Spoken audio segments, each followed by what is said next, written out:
Okay everyone, so this is example V2.10. So in this one, a sports scientist is investigating the relationship between bicep circumference and the performance on a lift test. So we're sort of seeing if there's a correlation between having bigger arms and being stronger, I suppose. Okay, so first off, go ahead and try this yourself. Get your calculator and enter this data and try to get a scatter plot of the data, and then do a scatter plot here, copy it down here. Now remember that this is not done to scale, so you can just copy the points and label two of them, okay? So go ahead and do that. Righto, I'm going to show you guys that now, and just to refresh your memory about how we go about doing that. Okay, so here I've got the data entered for those two lists. This one here is the biceps. I'll call that biceps, and this one can be called lift. Righto.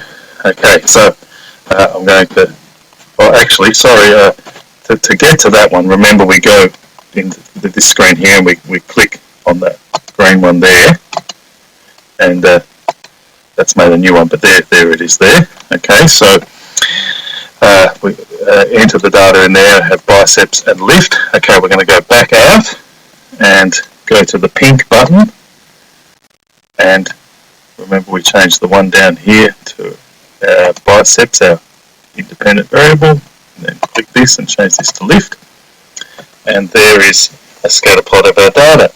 So I'll show you that copied down now, how I did this one. Okay, wrong one. This one here. Okay, so there is a copy of that scatter plot there, and all we need to do in addition to this is to label two of those points. Right, so I'll label the first one.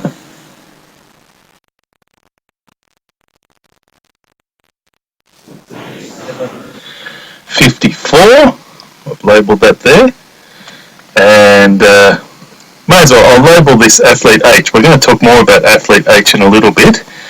So athlete H is 3467.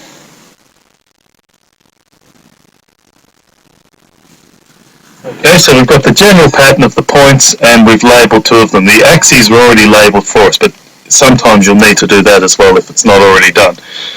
In fact, most of the time that wouldn't be done for you. Okay, now I'm going to go ahead and do the linear regression line now. Okay, so we can do that in this screen here. I'm going to go across to menu and analyze and regression, and we'll choose this first one here, and there's the equation of the line. Okay, so y equals 1.28 or 1.29 x plus 6.68. So you guys can write that down. Right, so now we want to get a residual plot of this. So now we've got, remember we need to get that linear regression first, but we've done that. So now all I need to do is go to this axis and change that to stat.resid, and we get our residual plot. Okay, so let's go and look at that. I've copied it down, you guys do the same.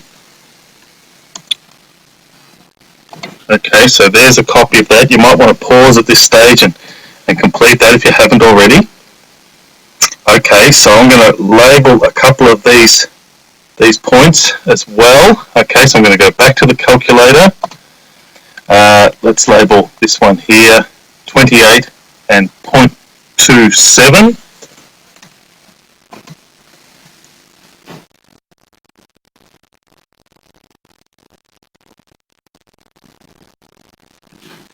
And so the first point's labelled, and then any other point, I'm going to get this outlier here. We'll talk about this outlier. That's athlete H, 34 and 16.54.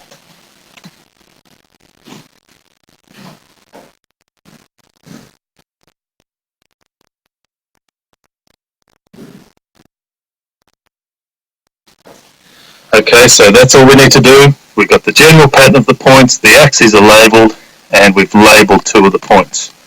Okay, so athlete H, the residual point is 34 and 16.54.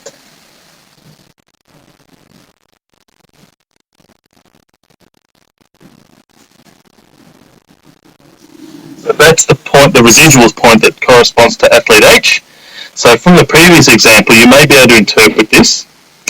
Now what this is saying is that athlete H, who had a bicep circumference of 34 centimetres, lifted 16.54 kilograms more than what was predicted by the equation.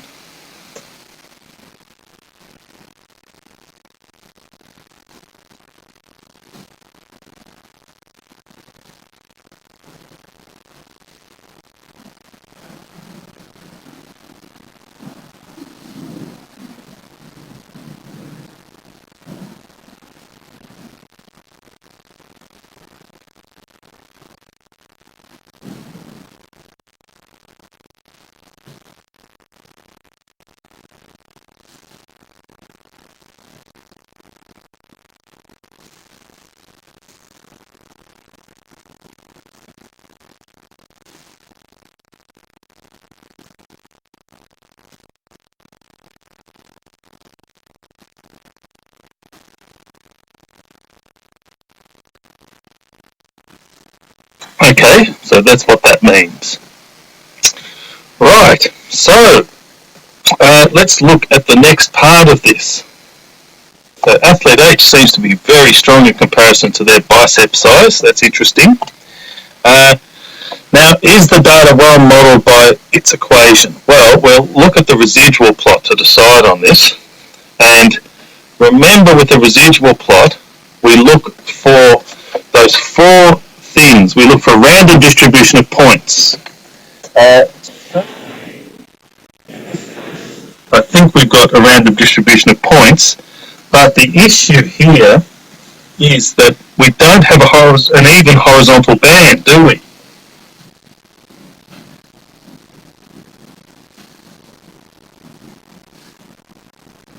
It's definitely skewed towards the positive side. This gap between the axes is much larger than the gap in the negative direction. So we don't have an even horizontal band, and also it looks like there's a lot more points below the line than above the line.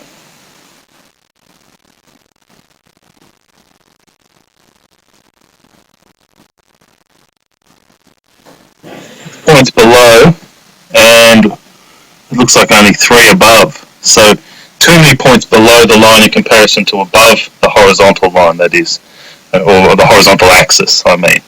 Okay, so the data is not well modelled by the equation according to the residual plot. Yes, we have a random distribution of points, but our even horizontal band, well, it's not an even horizontal band, and there are far too many points below the line as opposed to above the horizontal axis.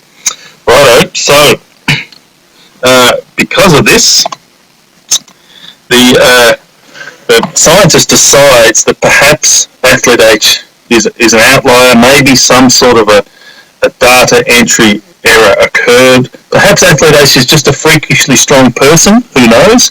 But more often than not, when we have an outlier like this, there's been some sort of an error with the data collection, whether someone's written it down incorrectly or just measured it incorrectly at the time, who knows? So we're going to eliminate that point. So let's look at how we do that. Let's go back to our list here, and athlete H was the one with 34 and 67. So I'm just going to go in and delete those 2 entries. Okay.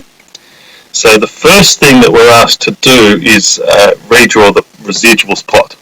So what we need to do is we've deleted those. Let's go back out into our plot, and we're going to go for biceps versus lift, and we can see there that athlete H is no longer there. We don't have that one sitting up there anymore. Okay. Now, we can't just go straight away and get the residual plot like this. And this obviously isn't a good residual plot either, because once again, the horizontal band, well, it's skewed in the other direction. There's heaps of points below the line still. We need to redo the linear regression, and that will give us the new residual value. So once we've eliminated that outlier, we must go back and get a new linear regression. Alright, so we'll do that. There's the new equation. Okay, you could take note of that. But I'm going to go straight away and get the new residual. Oh, that's the wrong one. There it is there. Residual. Whoops. Something's gone wrong here.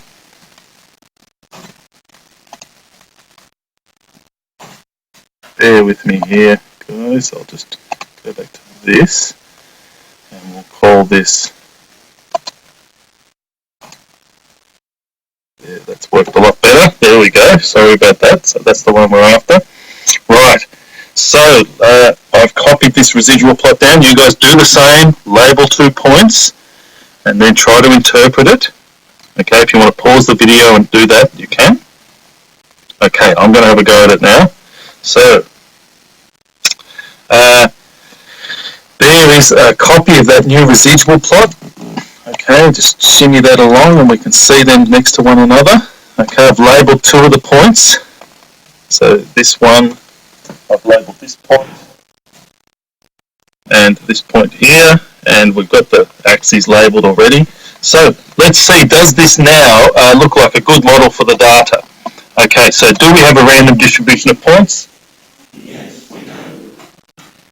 Even number of points above and below the horizontal line. 1, 2, 3, 4 above. And 1, 2, 3, 4 below. Yes, we do have that. Satisfied. Even horizontal band. Yeah, that looks pretty good now. I think that's alright, so yes.